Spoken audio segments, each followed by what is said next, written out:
hard to secure our elections against illegal voting. And we've enacted policies that the legislature passed and I signed that has led to more accountability than we've ever seen before. Examples: arrest earlier this month of a foreigner who had 6 counts of illegal voting. An arrest in April 2024 of a 6-time convicted felon and criminal illegal alien on 3 counts of illegal voting crimes. An arrest last year of a paid petition circulator who was charged with 20 counts of criminal use of personal identification after submitting more than 700 invalid petitions following a thorough FDLE investigation. Our Department of Corrections is also overseeing several hundred open investigations, Department of Commerce is also overseeing several hundred open investigations into E-Verify enforcement tips, and will continue to make progress as our new partner in Washington, the Trump administration, is supportive of enforcing immigration laws. Last month, of course, we signed an MOU between the Florida Highway Patrol and ICE, which will help facilitate continued partnership as FHP fights illegal immigration and trafficking on our state's highways. Of course, earlier this week, we released our Focus on Fiscal Responsibility budget, and we do call for funding to be able to continue these missions. President Donald Trump won a resounding election victory, in part by promising to effectuate the largest mass deportation program in American history. Now, that is not possible to be achieved unless states like Florida actively work to facilitate the federal operations, particularly with respect to interior enforcement. So the voters provided President Trump a mandate. I know personally, having talked to him, he's very much dedicated to fulfilling that mandate, but he's not going to be able to do it if you have states that are trying to kneecap these enforcement efforts, or even if states and localities just simply sit on their hands. So today, we're proud to be one of the first states in the nation to be requested to enter into an agreement with the U.S. Department of Homeland Security to execute functions of immigration enforcement within our state.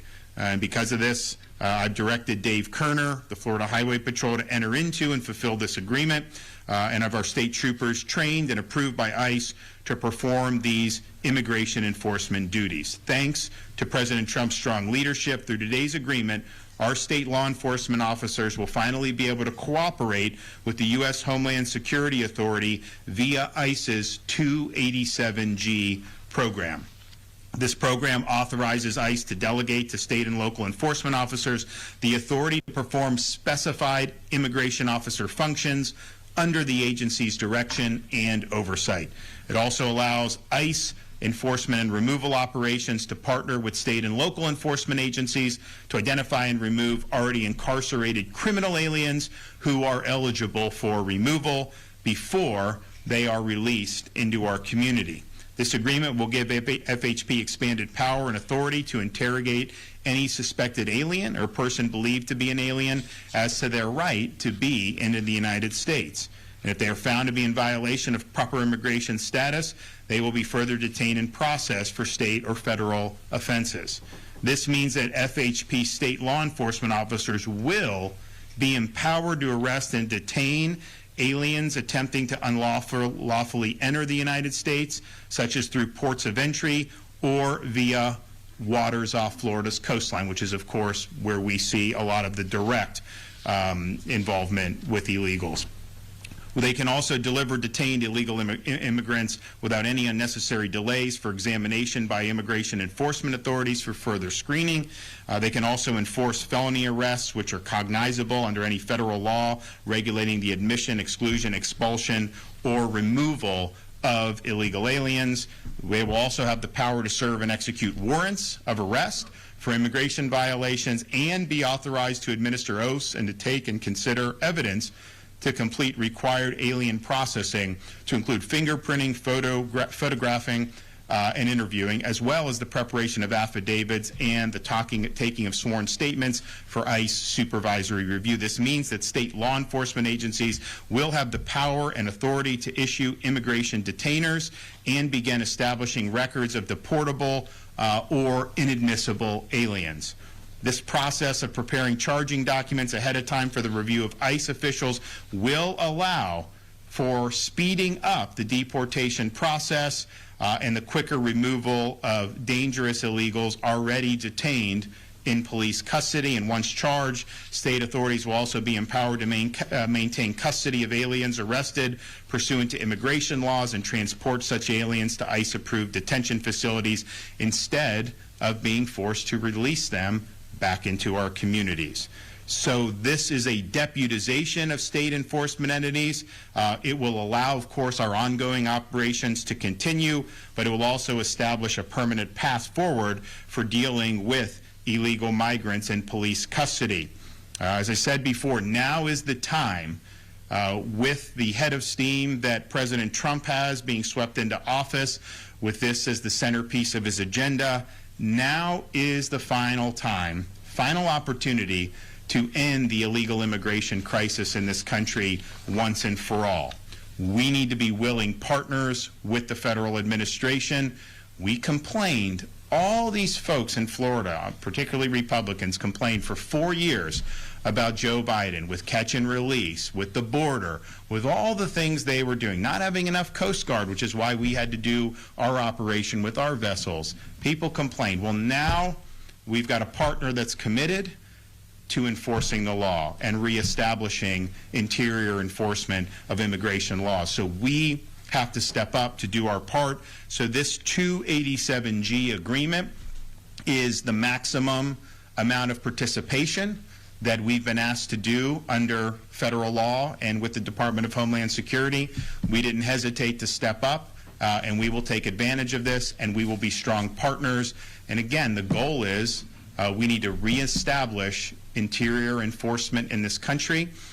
We have to fulfill the President's mission to effectuate the largest deportation program in American history. So we're stepping up. I know some other states will as well. I know some other states will fight this and do everything they can to throw up roadblocks. But we're strong partners. We understand the people spoke loud and clear, and we understand that this is important that these policies be implemented without delay. Okay, next we're going to hear from Dave Kerner, Executive Director, Florida Department of Highway Safety and Motor Vehicles.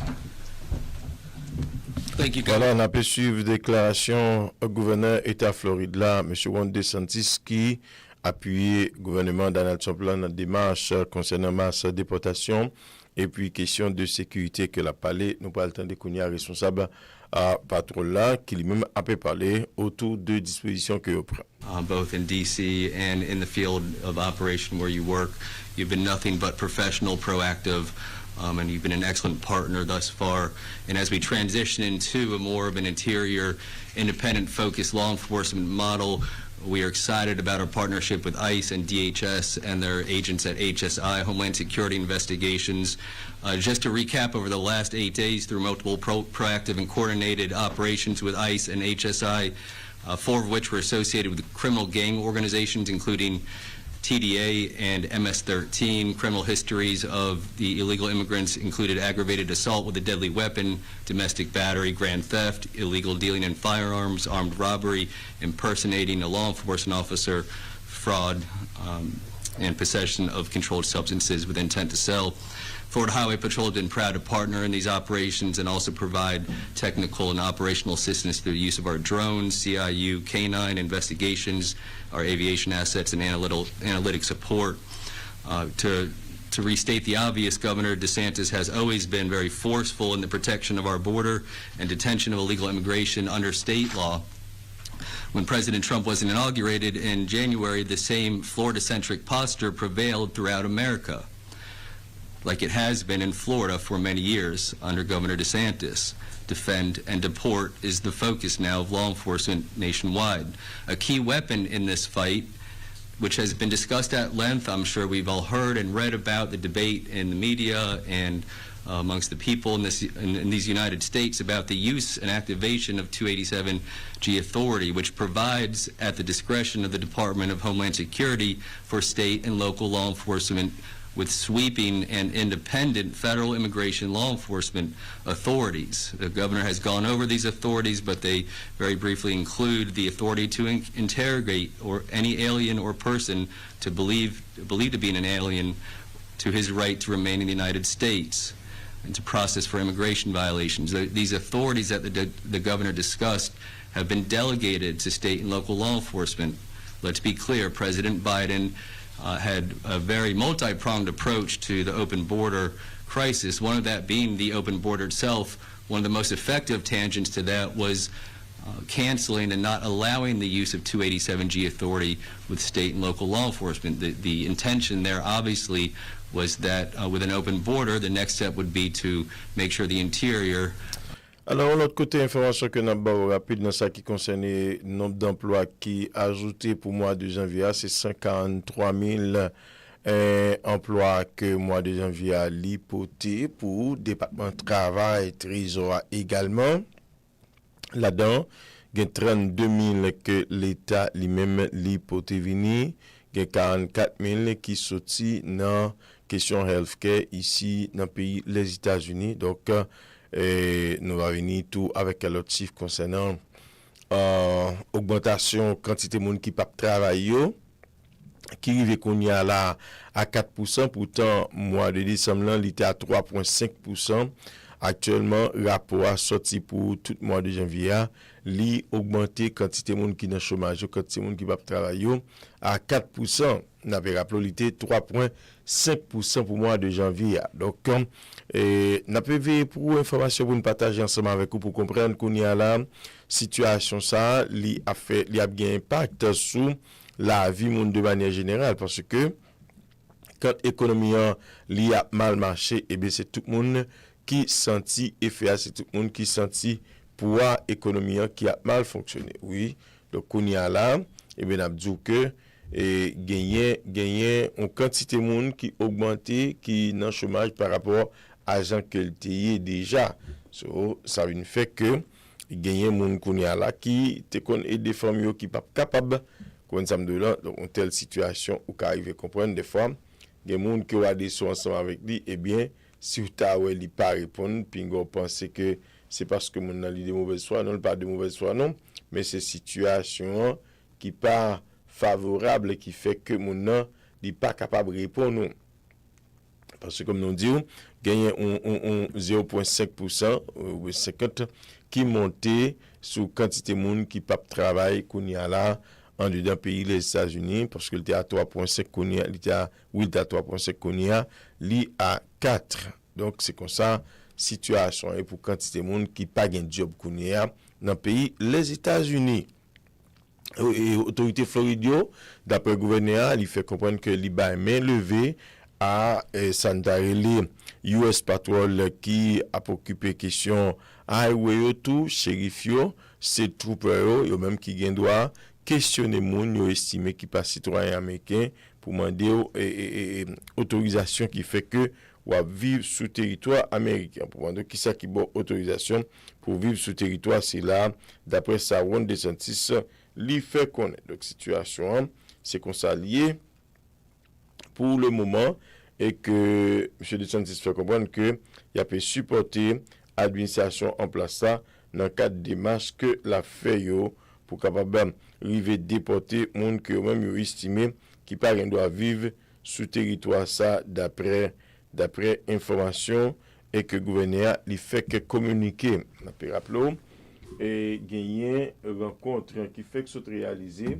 au niveau du Parlement américain entre le Premier ministre israélien ensemble avec président Chambre des députés en parlé de Benjamin Netanyahu qui a rencontré Mike Johnson dans le cadre chita parlé que te prévoit côté que non seulement Netanyahu félicité Mike Johnson pour le travail qu'il a réalisé au niveau concret, mais pour l'âme qu'il a délivré par Israël, dans que Israël a besoin.